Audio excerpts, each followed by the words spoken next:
What up, what up, what up? It's K.Honesty, and I'm about to do a review of Tyler Perry's Sistas, Season 7, Episode 16. If you haven't seen the 16th episode of Season 7 of Tyler Perry's Sistas, turn this video off, go watch the episode, and come back and watch this video. Like this video, subscribe to my channel. Can't stress that enough.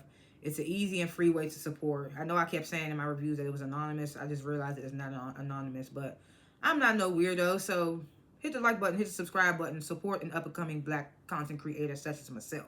If you fuck with me, you want to support, liking and subscribing is the easiest way to do it.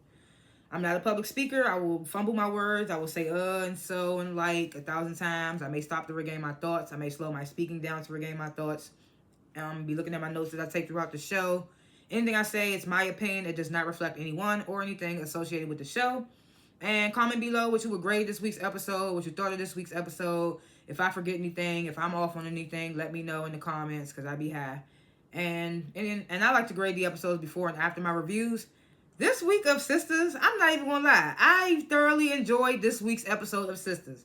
They was letting me down for a couple of episodes. But this episode was good. I'm going to have to give this episode a B+. It was good. And I will explain why I gave it a B+ when we get towards the end. But we had a lot of moments in this joint where I was like, okay. Or I might just explain as I'm going why I gave it a B+ as I'm reviewing it. But either way, B+ is what I'm grading this week's episode of Tyler Perry's Sistas, which is Season 7, Episode 16. If you have not seen that episode, this is your last chance to turn this video off because I'm about to spoil the entire episode. Let's get into it.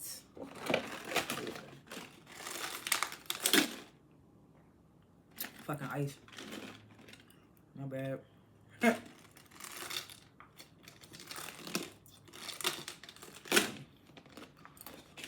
Alright, so the episode begins, of course, where it ended in last week's episode with Tony's ex-wife, Tiffany. She shows up at his job and catches him and Danny in the office. And she starts telling him that she's been reassigned to the States. And at this time they gave her a little leave time to visit the kids, to come see the kids.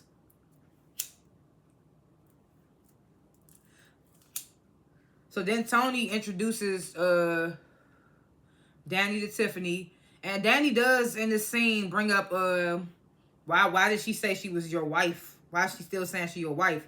And Tony clarifies that Tiffany is his ex-wife. So I don't know why she did that. Why Tiffany in the last episode was like, I'm his wife. And then in this episode, Tony's saying that, oh no, she's my ex-wife. I don't know why she said, you know. I was just like, why would they do that? So she's your ex-wife. Are we sure?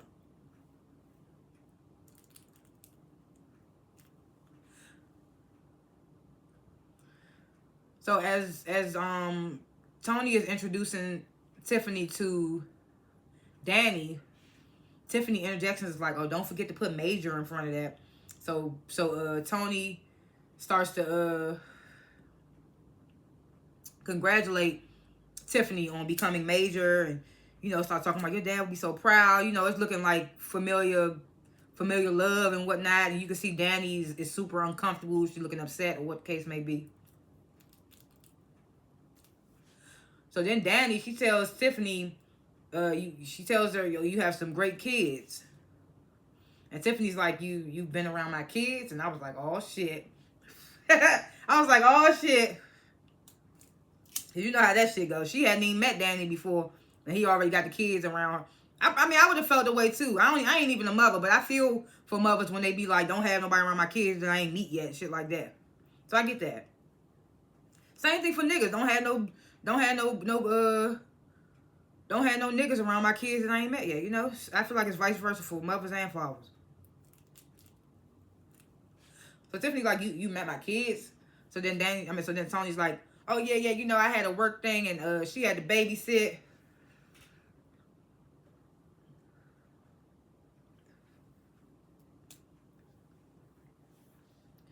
So then Danny, you know, she mentions her and Tony's supposed to be going out tonight, and Tony's like, oh, I'm sorry, babe. I told the kids I was taking them to the movies.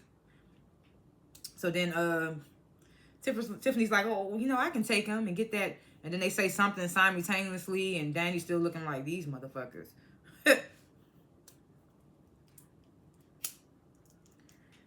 Then we get this short little cutaway to Fatima calling Andy and telling her, Hayden's still walking around with a stick up his ass since Andy handed his ass to him in the meeting with Miss Marie, the last meeting that they had with Miss Marie.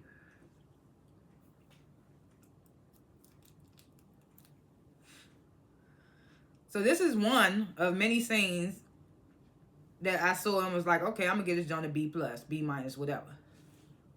So we get the scene with Andy. She goes to meet with the FBI agent, Agent Y. And Agent Y is all sketchy and acting all scary and shit. And Andy's like, why you doing all that? And he's like, I'm trying to protect our key witness. So Andy's like, who's your key witness? And Penelope ass walks out. And I'm like, now see, when I first fucking said that Penelope, I said we didn't see nobody. I said that shit. I said Penelope is not dead, bruh. I said, but I don't remember who kept telling me. I don't know if it was my coworkers or if it was people in the comments of my review or somebody was like, nah, she dead. Penelope dead. And I was like, I should have stood on that shit. I knew Penelope wasn't dead. Because I was like, we never seen nobody. But the way they made it seem like, it was like, okay, because Gary had that whole cleanup crew there and shit. So I'm going to get into, I want to wait to get to that because I want to go further into that. But we get to the scene with Pam and Sabrina and Maurice first. So this scene also is another reason why I graded this Jones such a high grade, because this is the first scene that we have with Pam and Maurice. They meeting each other, and those are like two of the fan favorites of the show. So having those two in the same scene for the first time is another reason why I gave this episode such a high rating. So everybody's supposed to meet at Sabrina's house to help plan for Karen's baby shower, which I thought was weird because she only asked Pam and Sabrina. She called y'all both individually to the shop. She didn't call Andy. She didn't call Danny. She didn't call Maurice. She asked y'all to do it. Now, I ain't saying you can't get assistance from other friends or whatever, but anyway. So Pam, she gets to Sabrina's. She gets there to help with Karen's baby shower. But, Pam is in there calling Sabrina's decorations value city-ish and shit like that. I don't remember what she said. Something like that. And she's like,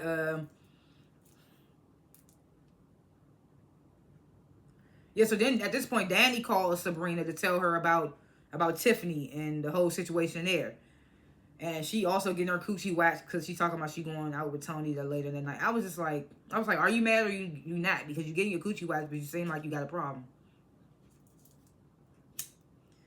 So then Maurice comes in, and I'm like, oh, this is the first scene where we see Maurice and Pam together. So I was like, this should be entertaining. So,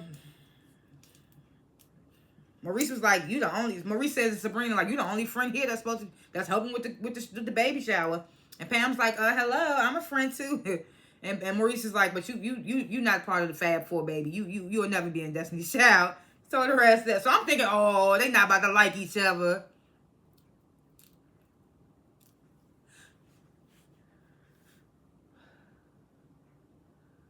So,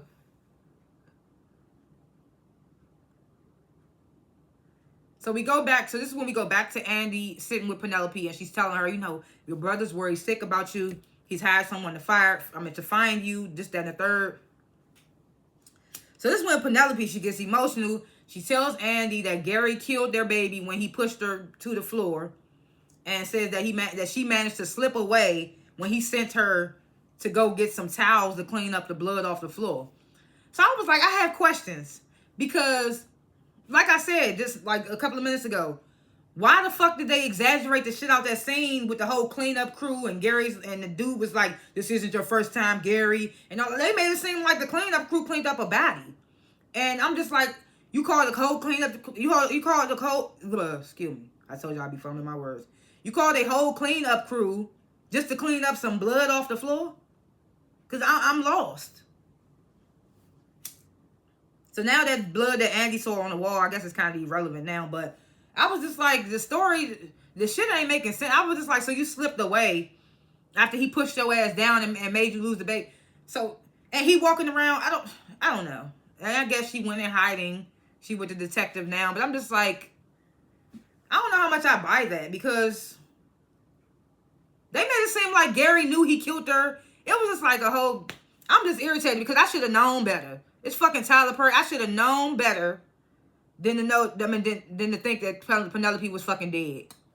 But the way they exaggerated that scene, anybody would think she's dead. Why would you hire a cleanup crew just to clean up some blood off the floor? I can see hiring one nigga that know how to get the shit out real good, but he had a whole team there. And it was a boss nigga there. He was like, this ain't your first time, Gary. So it's just like... But either way, so Andy then pulls out her phone and she's trying to call Jordan to tell him about Penelope, and Agent Y stops her in her tracks and is like, oh no, you can't do that. We're not going to compromise Penelope in no way until we get put Gary away. And I'm like, damn, this puts Andy in a weird position because, you know, her and Jordan just got back cool because Jordan was mad that her and Penelope lied about the whole Gary situation. So now she got to sit in this nigga and lie more about his fucking sister. And now she actually knows where his sister's at. I'm glad they got off that stupid ass storyline of trying to blame Andy for what happened to Penelope. I was like, that's corny. I was like, that's corny.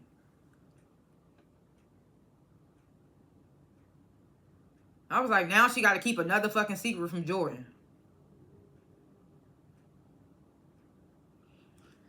So Penelope, she's telling Gary, like, she's telling Andy, I want Gary dead. She's like, I want him to suffer like I suffered when I lost the baby. And she tells Andy that she loves Jordan, but you know, right now, Agent Y is right. I need to just, he can't know right now. She tells Andy that. So Andy's like, well, I don't think I'm going to be able to keep this secret from him.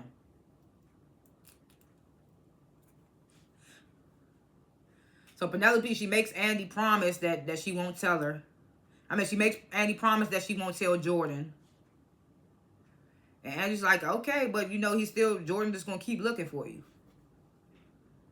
It's going to be crazy if Jordan ended up finding Penelope on his own, and then finding out that Andy knew.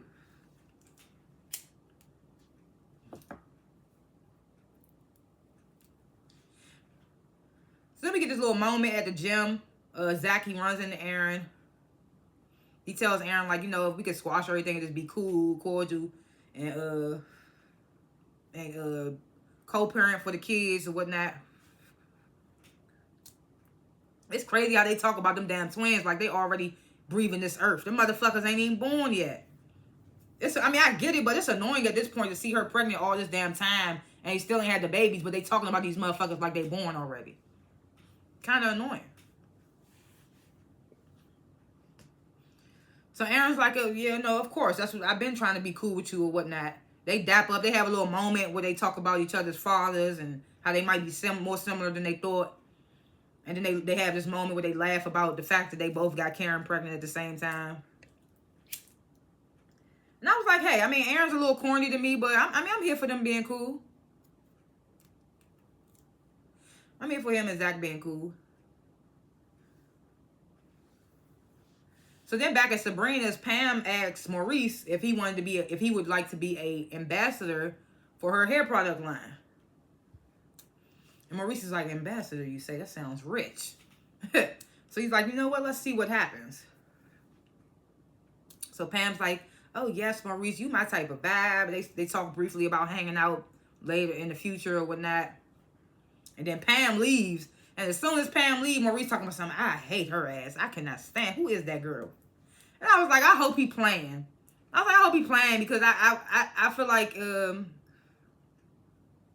would be cool for them to be friends on the show. So I'm hoping that's just Maurice, you know, just saying shit like he be saying. So he says that Pam is too much. And Sabrina's like, nigga, you're too much. And Maurice is like, I know. And two people that's too much is much. Or something he said. He was like, she too much, I'm too much, that's much. He was like, that don't work. I was like, what? So then Sabrina, she gets upset that Danny and Andy's not there helping. She's like, I should call them and give them a piece of my mind. And I'm just like I stated previously, Karen called you and Pam specifically to her shop and asked you two to help plan her baby shower. And like I said, there's nothing wrong with getting assistance from friends and stuff, but you can't get mad for expecting something from them that wasn't assigned or tasked to them. She asked you and Pam. They ain't gotta fucking be there. Plus, Karen ain't fucking with Danny right now anyway. I mean, still, you show up for your friend, but it's just like for her to get mad about something like that. I'm like, girl, she didn't even ask them personally. She asked you and Pam, and if you and Pam showed up, that's all that fucking matters.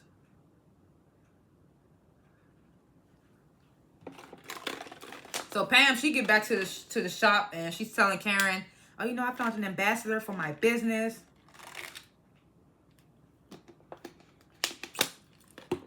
I want me a back of water in here.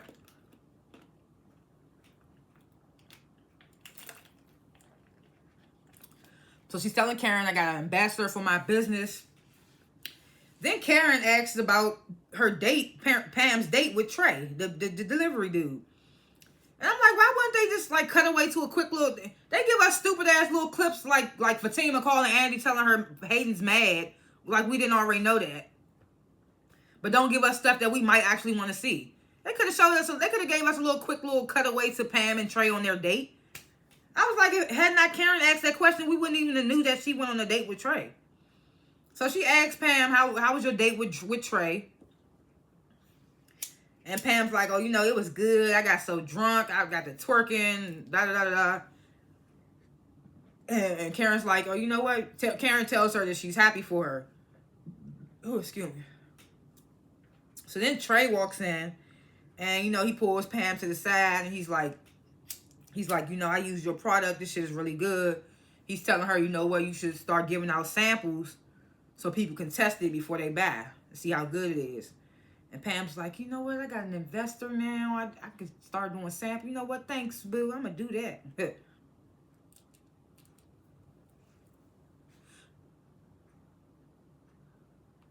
I wonder what's going to happen there, though, with the Trey and Pam situation. So, then we get this scene at the law firm. Hayden approaches Fatima talking shit. And then Marie walks up behind him. And Hayden's like, yeah, you know, I'm going to have Marie eating out the palm of my hands. And Marie walks over and is like, is that right? And Hayden's like, oh, Miss Marie. So then Marie's like, well, when I'm done with this firm, the only thing you're going to be eating is the shit that you pulled in the last arbitration meeting talking about Hayden. And him not knowing about the NFT assets and all that. So Andy comes rushing in. Marie starts going off on Andy and Hayden, saying that they not handling her case with the utmost professionalism. Then she mentions that her husband's team is painting her in a different light. Sounds like the right light if you ask me, because she seemed like a bitch. But anyway. So Andy, she's assuring Marie, you know, we handling your case with the utmost importance. And that we just weren't aware of your husband's surprise witness. So this nigga Hayden, instead of trying to back up his co-counsel as far as their missteps or whatever, he tries to make her look bad again. Talking about something, well, you know, you co-counsel, so if you would have hired what you told her? If she would have hired if you'd have hired a legal assistant, they could have been looking out for surprise witnesses. And I'm like, nigga, couldn't the same thing go for you? If you co-counsel, couldn't you have also gotten a legal assistant to look and see if there were other witnesses on the defense team? I'm just like, how you putting something on her that you could have also did? I think. I don't know how that shit works. I don't know how law works. So, Marie's like, I don't even care. Both of y'all fucked up. And she's like, she tells them they need to get their shit together. So Hayden's like, oh, Marie, it won't happen again.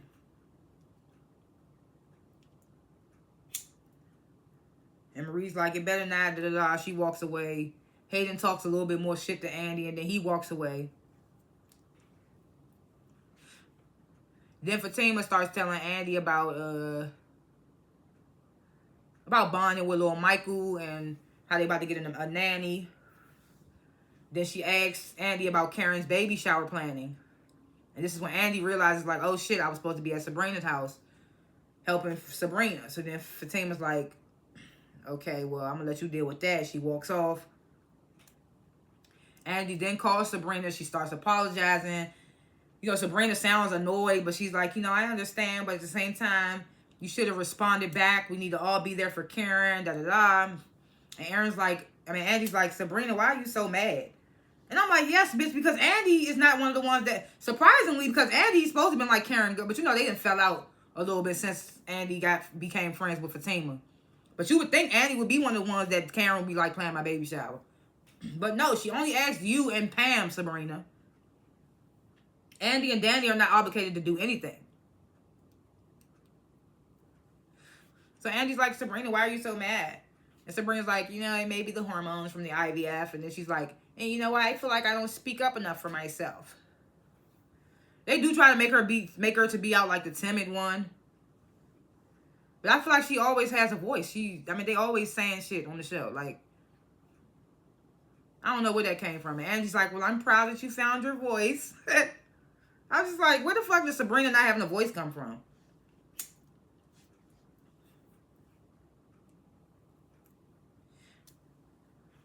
I get that she's the sweet one, but I ain't never seen her like not say something that she felt like she wanted to say. Just because she let Danny and Maurice get away with whatever they want to say, that don't mean she mild-tempered or don't talk or whatever the fuck the case they try to make her seem. So Sabrina, she gets a knock at the door. She ends her call with Andy. Rich comes in with flowers. They start making out. They fall on the couch. Rich finds a baby shoe. Sabrina tries to brush it off and go back to making out. Rich is, you know, he catches him off guard. So he asks Sabrina, like, did you stop taking your birth control? So Sabrina tells him, she says, I don't need anything from you. I don't need anything. She says, I don't need you for something that I'm certain that I want. She says, this is going to happen with or without you talking about the pregnancy. So Rich is like, I'm sorry, I didn't mean to offend you. And Sabrina's like, you know what? I'm not even in the mood no more. How about you just leave? And Rich is like, are you serious? Sabrina gets up and slams the door on his ass. So it's looking like she might revert back to Calvin. If Calvin ready to have a baby with her. Calvin was ready to do anything for Sabrina. So I feel like if they reconnect and she be like she trying to have a baby, I feel like Calvin be all in. Plus Calvin ain't got no other siblings, I don't think. I think he was the only child because he was adopted. So then we get this scene. Maurice, he gets home and Grayson is in there making dinner and using his fucking food out of his house. If you're going to surprise somebody with dinner, don't you think you should buy the food? How you going to surprise somebody with dinner and use the food out of their fridge and freezer? Like, what? How you know he ain't had plans for that? It just be the way Tyler Perry be writing these niggas in these shows. They be so thirsty and like overly. It be too much. Then he tells Maurice, oh, you know, I reorganized your closet. And you know how slow this show moves?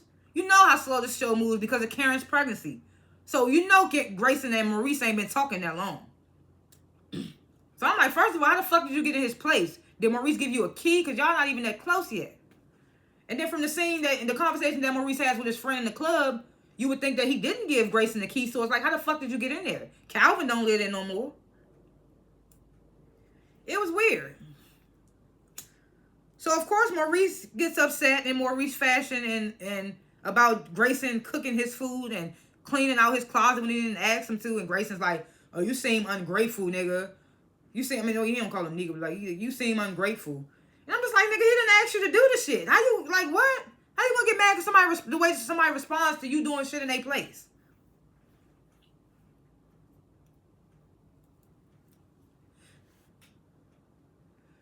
So at one point, Maurice does say that he needs some space. And I guess this throws Grayson off, so he leaves. So then we get this wild-ass scene. This is another reason why I graded this episode so high. Not because of what happens in this nasty-ass scene, but just because I didn't see this shit coming. And I was just like, oh, wow. I was like, wow. You know, when the shit got me like, wow, I'd be like, okay, I gotta give it a higher grade. So we get this scene. I don't know how the fuck I knew this shit was going to happen as soon as the scene started. Hayden, he visits Miss Marie in her hotel room. As soon as he walks in, he's apologizing about the case, mishaps, and all that. and him and Andy dropping the ball, and Marie's just looking him up and down like eye candy. I can't stand Hayden, but he is a good looking man. But she eyeballing Hayden up and down. She starts going on about the layers of marriage and whatnot. She says a whole bunch of jibber jabber. Then she walks up to him, starts like undoing his suit buttons, and she's like, you know, how am I supposed to handle your mishaps? What are you willing to do to make it up? So I'm immediately thinking like, oh, Hayden gonna be like, oh no, ma'am, or something like that, like try to turn her down with it. This nigga Hayden gets the cheese and then like, I can figure something out. And then fucking unties Miss Marie's robe and she got her little bra and panties on. And I'm just like, what the fuck? He about to fuck this old lady? I couldn't believe this shit. I said, I know he ain't about to fuck this old bitch. I couldn't believe it. I mean, he in his right because Samira out here doing her and shit, but with this bitch, with this lady, Andy about to be hit now. This nigga Hayden took one for himself. Ain't no team. I was about to say he took one for the team. He trying to get. He took that to get the case to himself, basically. He's like, I ain't got no more dirt on Andy. Got to fuck her, I guess.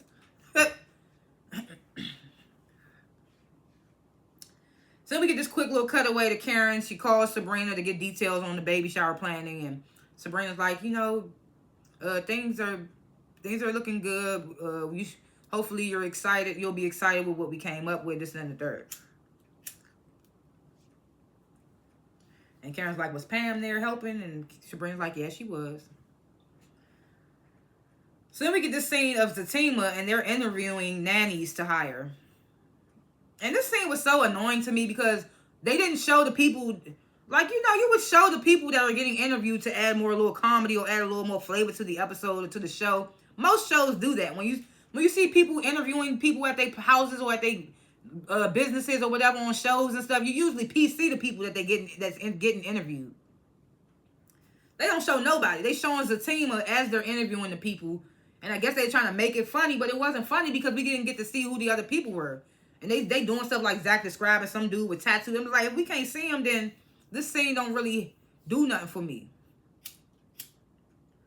So eventually they do hire this older woman named Miss Rose, and we knew she was going to get hired because that was the only motherfucking person they showed.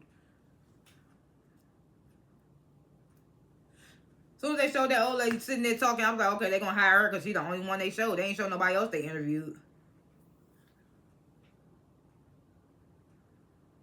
So then we get this scene at Jordan's. Jordan is drinking, and Ethan. This scene is so totally irrelevant for me. But Jordan's drinking, and Ethan's like telling him, "Oh, you shouldn't be drinking or whatever." Then this nigga Jordan calls Ethan a kid. He's like, "Kid, you need to, you know, when you were in the army." And I was like, I know black don't crack, but you call him kid. Y'all look the same fucking age. I just thought that was weird that he called him kid.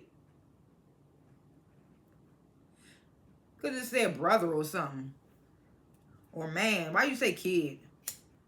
Trying to make it seem like Jordan's super older than this nigga. They look the same age. Okay, so this is the scene I was talking about when Maurice goes to his little spot, the little lounge place he be going to. And, you know, his little white friend. I don't know his white... I gotta look up what his white friend name is. But y'all know his little white friend that be at the club, the gay guy. He's a bartender there. He might do other shit, I don't know. But Maurice is there, and he's telling the little friend about Grayson, you know, cooking his food and cleaning his closet and whatnot. So the friend gets so you're mad that he cooked and cleaned for you? And I'm just like, of course a white person not going to understand the boundaries of the situation. It's not the fact that he cooked for him and he cleaned for him. It's the fact that he came in there and cooked that nigga food. Do he have a key? It's just a lot of shit. It was just a lot of weird shit. Then you get upset that he got upset because you rearranged his closet. And like he said in that scene, like shit was placed where he wanted it to place, so he knew where everything was at. You can't get mad at motherfuckers didn't want you to do shit that you did. But of course the white nigga not hearing that. He just sees like, got a good man, Savannah, you know. So Maurice is like, you know, I'm just protecting myself, you know, because of what happened with Q. So then the friend tells Maurice, oh, so Grayson's paying for Q's mistakes. And I was like, of course with Maurice, of course. So he tells Maurice, you know, you projecting. And Maurice is like, oh, Q must have really messed me up, huh? So then he's like, so what should I tell Grayson? Like, my ex screwed my head, so I can't trust. And I was like, nigga, why would you call Q your ex? That was the one thing I heard in that whole conversation. I was like, why did he call Q his ex? Like, Q was not your fucking ex. He was just using you to rob your bank.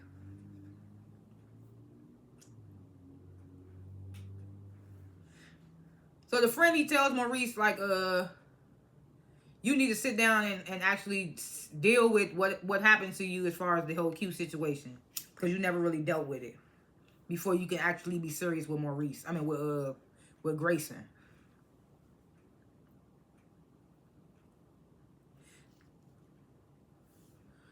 So then we get this thing, Danny and Tony, they get home from their little date. Well, you get to Danny's place. Danny asks,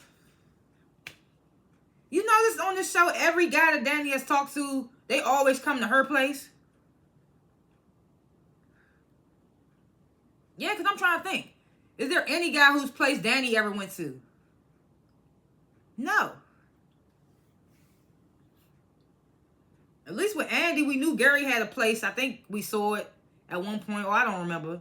Gary D used to always come to Andy's house. But at least we got to see Jordan. At least we saw Jordan's place. We got to see Andy going over Jordan's place and stuff.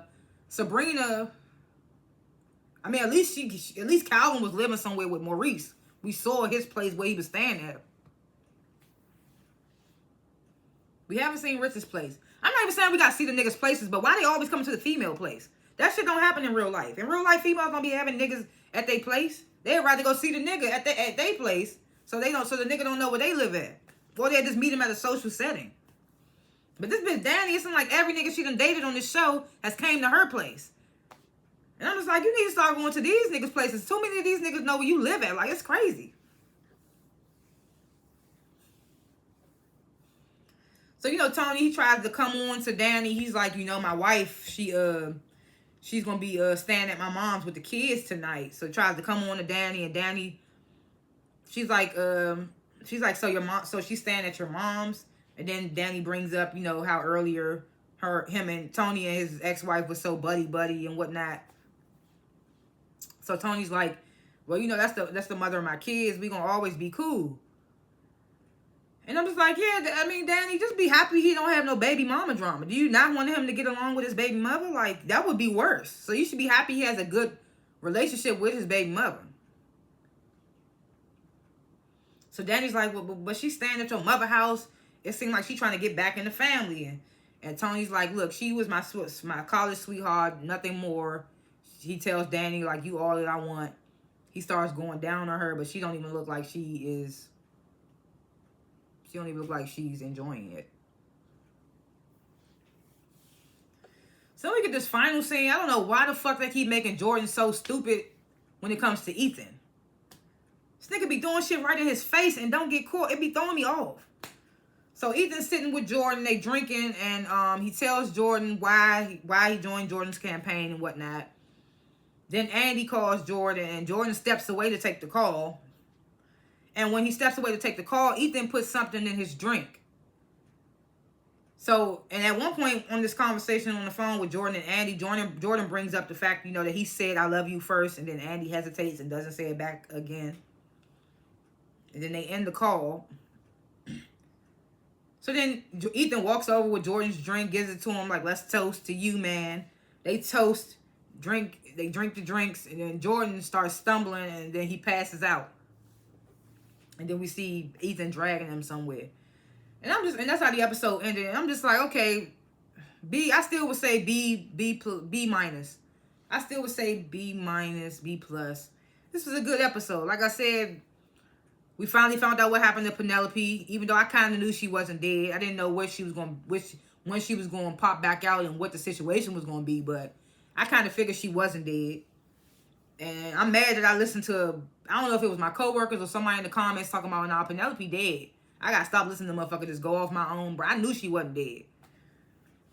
So we got to see what happened with Penelope. We had that first ever scene with Maurice and Pam. So I thought that was cool.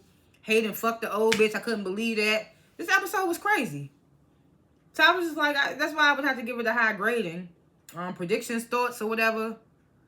Like I said, I feel like it's something going on there with what's the name? I mean, that's something going on there. I'm wondering what's going to happen with the whole Pam and Trey situation because of the fact that, you know, he used to like Karen, but now he seemed like he into Pam. So we shall see. I mean, I hope that's going to be a good thing. And Pam really, I mean, I hope Pam and Trey are really like fucking with each other. I mean, we know Pam is, but I hope Trey is really fucking with Pam. I hope Karen don't do no wild shit and try to like backtrack with Trey now that he talking to Pam. I don't think she would do that, but I don't know. Because she was pressed to ask Pam how the date was with Trey. Or maybe I just wrote that in because they didn't give us the scene with Pam and Trey's date. I'm wondering why Ethan passed Jordan out. Like, why did he drug Jordan for him to pass out? He must have did something while he was asleep, because we see in the next episode he gonna wake up and Andy gonna be like, what happened? He's like, I took too much to drink. I mean, we'll see what happens with that. If I was Sabrina, I would just stop fucking with Rich. He don't want kids. You been knew this. You can't get mad because he asked you if you're still on your birth control. He just trying to make sure you ain't trying to slip his ass up because you out here trying to have a kid and you know he don't want kids. But also he know that you want kids and you in the process of trying to have a baby or freeze your eggs or whatever the case may be. So both of y'all wrong and both of y'all need not to be together. Danny, I say just get to know the baby mother. Because, like, you should be happy that he don't got baby mama drama and that he's cordial with his baby mother. And if she do want to get back, that's on her. But you just got to pay attention to him. If he telling you that he wants you and only you, then that's all that matters. Fuck the noise that she trying to get back with him. Oh, yeah, and also, like I said, I wouldn't be mad. I mean, I wouldn't be surprised if Sabrina circled back to what's his name? What the fuck is his name? Calvin. I wouldn't be surprised if we see Calvin in the future and he be ready to have that baby with Sabrina. And like I said, the whole Karen, Trey, Pam situation, I don't know. We see Gary pops up on Andy in the next episode, so we shall see what's going to happen with that. And, I don't care. I feel Maurice on the whole Grayson situation. But you notice in that scene when Maurice was talking to his friend, he said that, that after what happened with Q, it's like he's just trying to protect himself. So that makes me think that he didn't give Q a key. I mean, not Q. That makes me think he didn't give Grayson a key to his place to get in. You know? If you still trying to protect yourself from Q, you wouldn't give a new nigga that you're talking to for not that long the key to your place. So that makes me wonder, like, how the hell did he get in? He cooking your food. Like, I stand on how Maurice felt. Like, nigga, don't come in my place uninvited, cooking food that's in my shit instead of bringing food to cook. Like, nah. But those are my little thoughts of what have yous for episodes to come. Thanks for watching this review. Comment below what you would grade this week's episode, what you thought of this week's episode. If I forgot anything, if I was off on anything, let me know in the comments. Like, subscribe, hit the notification bell. Support my channel as much as you can. I'm trying to get over 200 subscribers, which isn't even a lot. It isn't even breaking a mold. So please like and please subscribe. Again, thanks for watching. Leave your comments. See y'all in the next review. Peace.